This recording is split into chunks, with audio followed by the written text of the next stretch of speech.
Good day. Today I'm going to talk about what I've learned about how the economic machine works by Ray Dalio.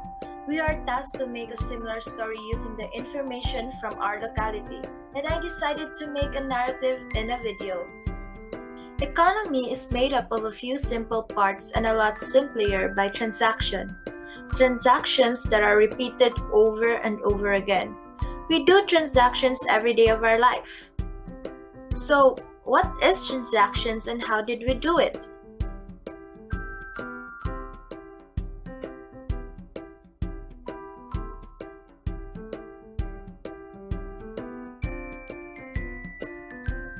And this is my example of a simple transaction where me as a buyer exchange my money to the seller for some goods. From the transactions we do, we are able to identify our spending. We got that money plus credit will give us our total spending. Take note that the total amount of spending drives the economy. Hence, looking at transactions we do every day, we see how much total spending over total of quality sold derives price. A market is where we see transaction happen. Well, we can actually do transactions everywhere, as long as we do the exchange. Moreover, a market consists of all the buyers and sellers making transactions all the time.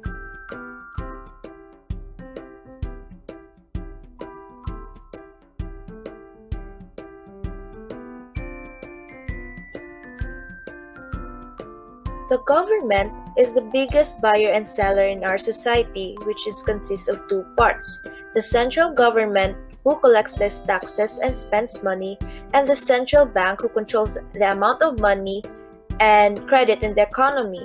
Thus, it holds the important flow of credit. I know you have already learned some terms that I've said earlier, a little unfamiliar and cannot grasp the idea of how is it related to economy. So now, let's try to understand it one by one. The first concept that I'm going to talk about is credit. So aside from money, credit is an important part of the economy and probably the least understood. Credit holds for the lenders and borrowers. For instance, lenders usually want to make their money into more money, and borrowers usually want to buy something they can't afford. And to meet halfway, credit is being offered in the table. So borrowers promise to repay the amount they borrowed, called principal, plus an additional amount called interest. When borrowers promise to repay the amount they borrowed, it is called principal. However, it must need an interest. Why it has have an interest on it?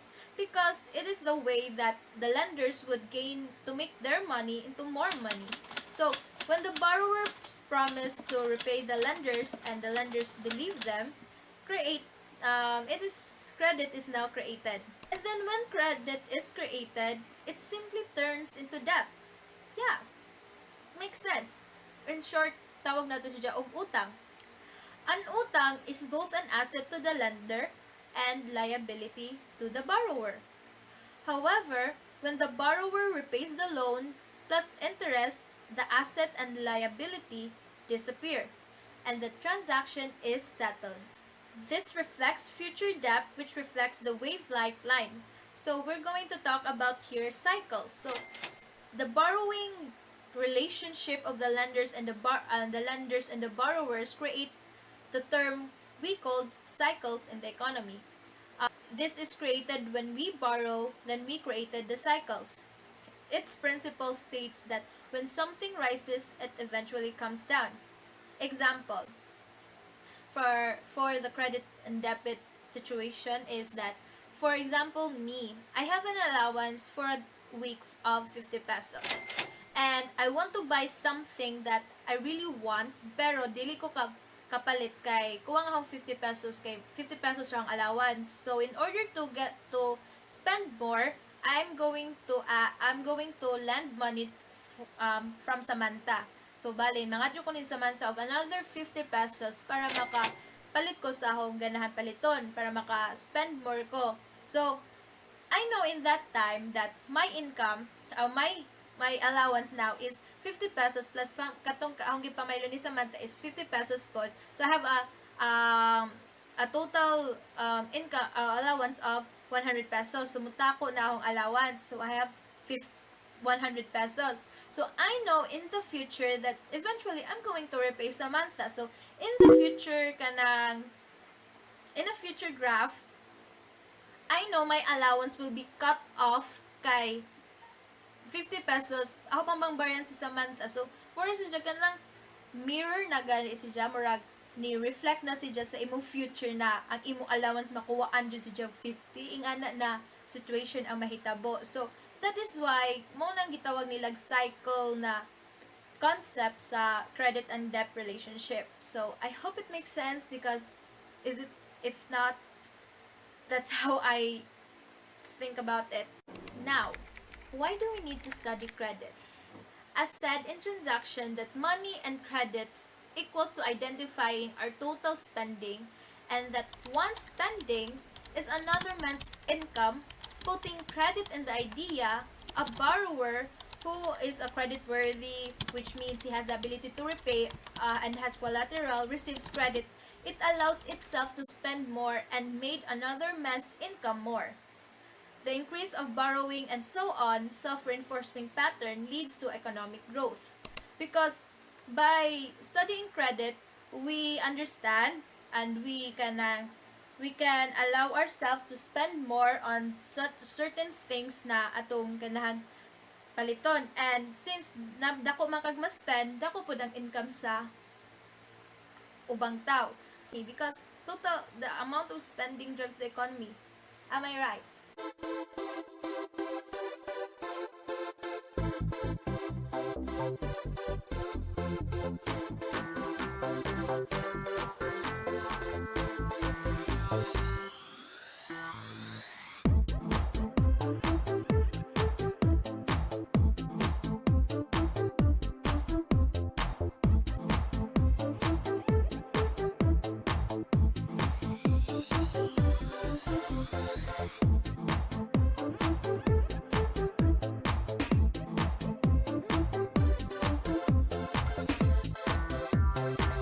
Concept simply means that our income really depends on our production and our productivity.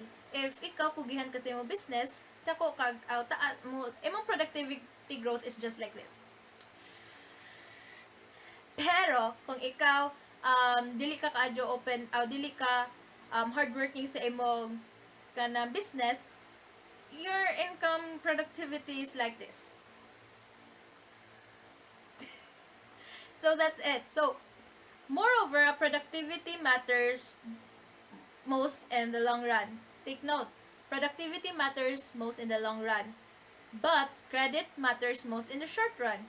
Ngano ni abot man si credit?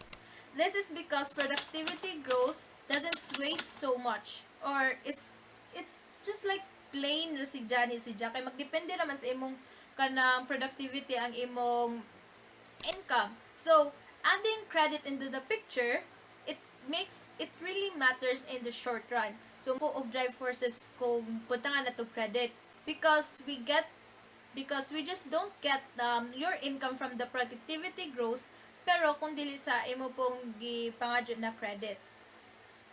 Now, let us talk about an economy with and without credit. I hope you get the idea of it. An economy without credit allows us to have a limited economic rules, such as our productivity, our income, and this is our spending. So in this graph, our growth here relies only on the productivity itself. Bali, diri na ta nagkakuha sa atong growth. So, ang atong productivity is low, ang atong income is low pud siya, and then our spending. Our total spending depends only on our productivity growth. The only way to increase our total spending is to produce more. So we don't have any choice here but to rely only on our productivity for us to have a growth. So mo nay mahitabo sa economy without credit. As example for this, in my locality, we have a sari-sari store. So a sari-sari store, its income and its total spending only relies on their products kung unsa ilang gi-offer sa ilang sari-sari store. 'Di ba, another one's spending is another one's income. So dili ka adyo mo kuan jud ang ilang business. But if ang ilang growth is taas kanang daghan silag goods and service na ihatag sa among community, so mutaas pa ang ilang income and mas mataas ilang spending, so which result in a real life experience na mas mudaghan ang ilang baligya or di gani mas mudako ang ilang tindahan nila sa among silingan. Now let us compare an economy with credit. So again, more gihapon natong factors pero mapuna credit. So we have a productivity, our income, our total spending, and credit goes here. So nanatay credit. So in this graph, our growth here is still in our productivity and also our credit. Ngano growth man ang credit kay ni-borrow man ka og money, so mapuna ng imong income. So your total spending, kini mong total spending will be increased by borrowing. So ang atong growth is dili na nagdepende sa atong productivity but also sa atong pagborrow or mo ni gitawag natong credit. So, kung slow ang imong productivity pero na kay credit, okay ra maka-spend gihapon ka sa imong kailangan. Or mas mo increase gihapon ang imong kailangan. So money pud ang pros and cons sa credit in the economy. So ang pros is when you efficiently allocates resources. So cons sa credit is that sometimes ang atong mga finances ma-overconsumption can't be paid back. Kay remember na ang kini sidya is kailangan nimo sidya baryan og balik kay ni borrow ra man kay ngani, so kailangan nimo sidya baryan og balik. So you have to still work hard for this and dili ka magpasagad na kanang low ang productivity, okay ra bas kay naman ko'y credit, makadawat maghapon ko credit, but because also remember that makadawat ra kag credit if you are also a credit-worthy person. So a credit-worthy borrower is again katong nay ability to repay and has collateral. So okay, pause. I forgot to add an example. So an example for this situation in my locality is like an establishment, Metro Supermarket. They are for sure a credit-worthy borrower, and when they do get credit, they can increase their total spending. And when they do increase their total spending, this would result to more employment and resources, which make our economies blue. Now, let's talk about the graph sa atong economy. Ato na po dyan i-graph para mas masabtan nato ang kanang picture sa economy with and without credit. An economy without credit, di ba kay kung without credit ang atong productivity is only more jud ang nagpa-grow nato. So our line would be like this. When we put credit in the picture, our growth would be like a cycle. So again, like a cycle, katong what eventually comes up, what comes up eventually comes down. So kay ni borrow man ta, so ang atong cycle ni is now like this. Ano na niya ang atong growth. So we malang pa ibabaw si diri na dire kay we borrow. So since we borrow, we have a increase of total spending, and since we have a total increase of spending, another one's spending is another one's income man. So ingani ang atong economy na karon. And once we reach at the top, 'di ba, ang principle sa cycle is what rise up eventually comes down. We have to eventually pay the credit that we kanang borrow from the lender. So mamaynusan na pud siya. So mamaynusan ang imong spending. Meaning, kung mamainusan imong spending, mamainusan po ang income sa ubang tao. So, walang babawag siya. And then, we pick up again. So, How does it happen? So how does this happen? This happen because debt cycle. So we will discuss about short-term debt cycle later, and I just want to point out kung what is a debt cycle anyway, kay wa na na-explain sa previous video sa ang concept sa debt cycles. A debt cycle is a cycle that reflects future debt. Just like this kanang graph. Overall, remember, in an economy without credit, the only way to increase your spending is to produce more. But an economy with credit, you can also increase your spending by borrowing. As a result, an economy with credit has more spending and allows income to rise faster than the productivity over the short run. But not in the long run again, not in the long run. Short run yung sidya. And talking in short run, because we are borrowing, and di ba kung borrowing, it creates cycles, and if cycles go up, it eventually comes down, then it will lead us to short-term debt cycle.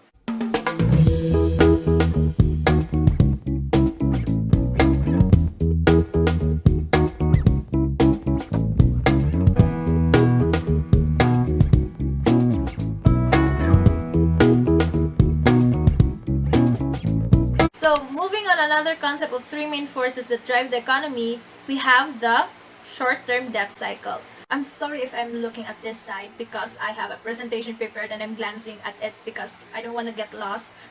It is the spending concentrated only by the willingness of the lenders and borrowers to provide and receive credit. Then we see that expansion as the economic activity increases. Three terms that you have to keep in mind.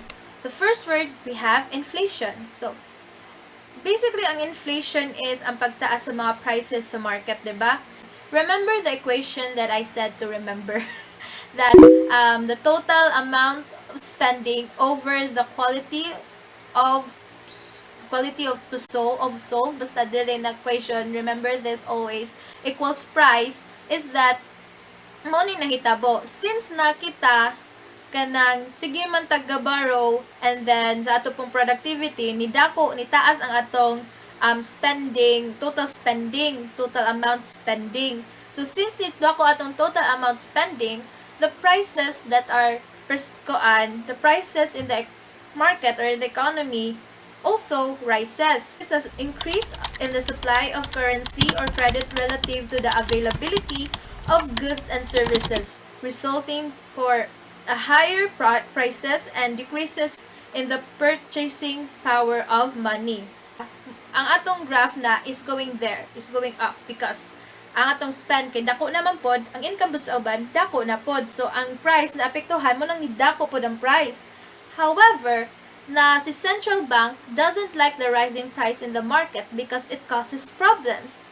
What kind of problems? The supply and demand problems. So, it occurs when consumer demand for goods and service increases so much that it outstrips supply. Magkuwang na inoon pod sila. So, seeing the price rise, they rise the interest rate. O, diba? Tongue twister. They rise interest rate in borrowing so that few people can be credit worthy.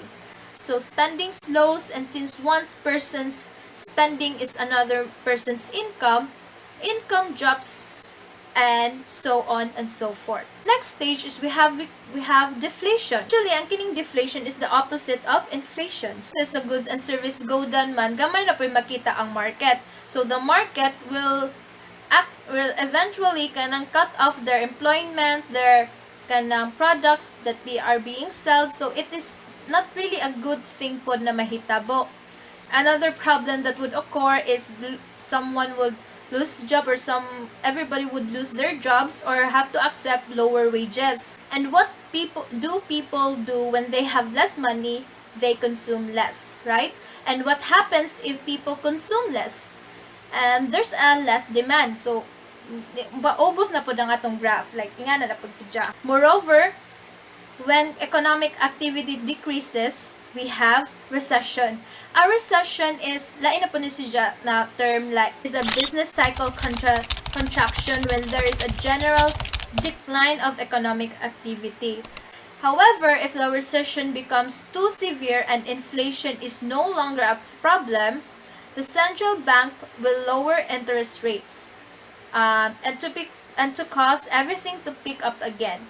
With low interest rates, debt repayments are reduced in borrowing and spending pick up, and we see another expansion. Overall, in this concept, we can really see that our economic is just like a machine controlled by the central banks. So that is what I've understand by it. Like, ang central banks mo oversee sa kanang prices sa market, and if mutaas siya, ijantas ang interest rate para gamay na maka-avail sa ilang kanang loans, and gamay na tao ma-credit worthy, which results to mutaas, katong pagtaas sa prices is what we call inflation, and then pag-action sa central bank na itaas ang interest rate, and the result would be the deflation stage, ana siya. So our economy will like inflation, deflation, recession, and the recession becomes too severe and inflation is not longer a problem. Ang central bank na pod ang naay power to lower interest rates to cause everything to pick up. So since okay naman sa inflation, kanang ija na pong loweran ang interest rate para maka-land na pod ang mga tao of money from the bank, and then they will pick up again and they will have like balik siya. Hinga na siya na concept. So, and take note that the short-term debt cycles typically last 5 to 8 years. Here are some real-life examples in my locality.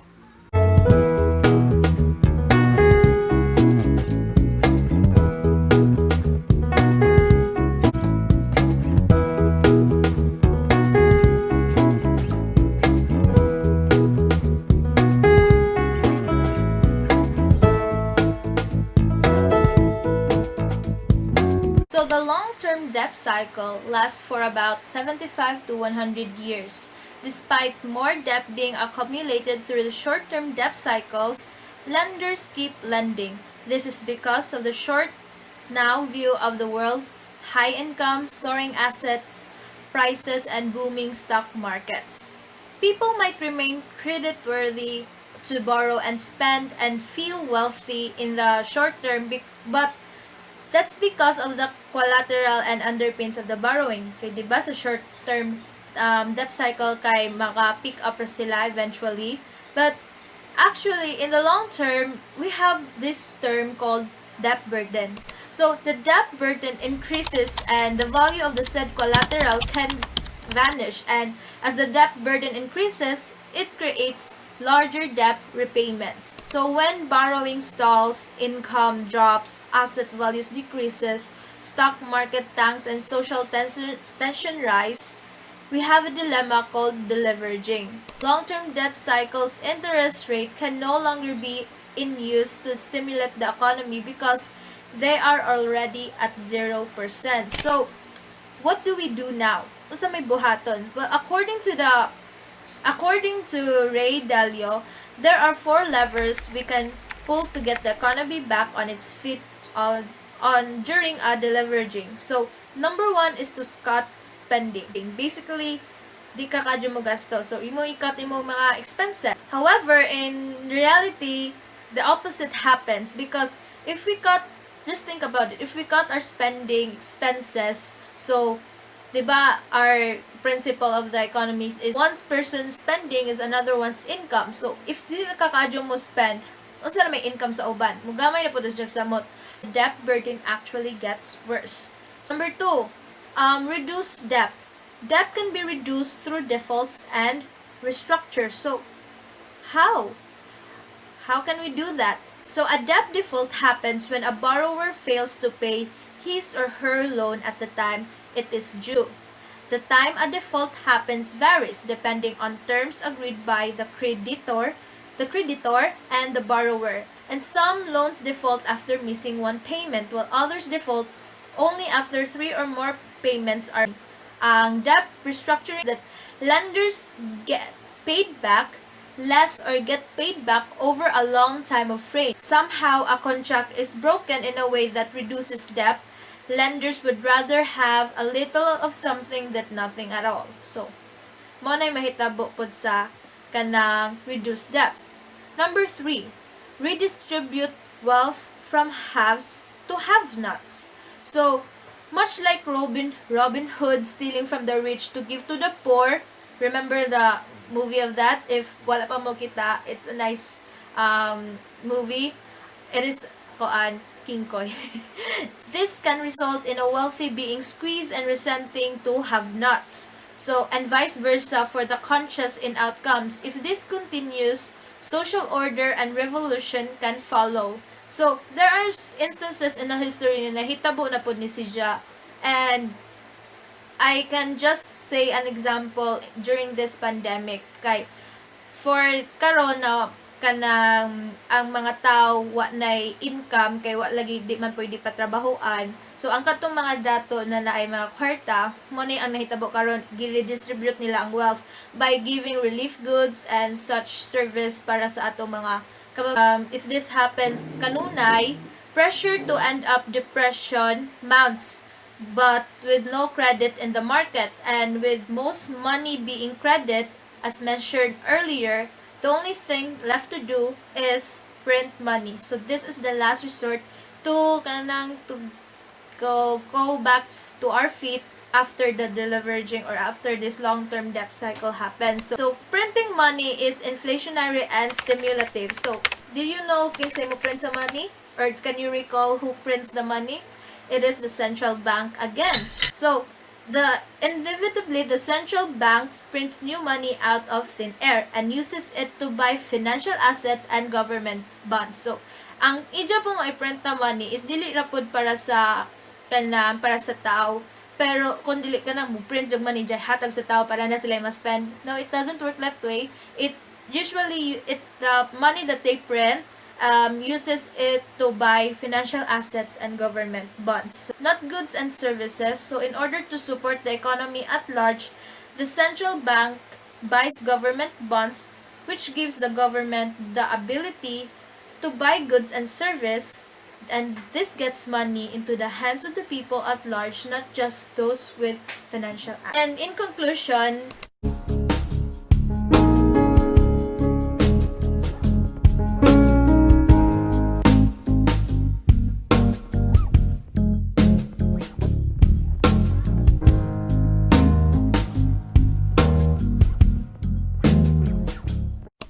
for this video. I hope that you understand what I'm trying to say. You learn something from me, and I hope that you are satisfied with all my examples and my interpretation, my own efforts in this video that I've made, my research, my examples, as well as everything that I've did. So this has been me and my cabinet, so thank you for watching.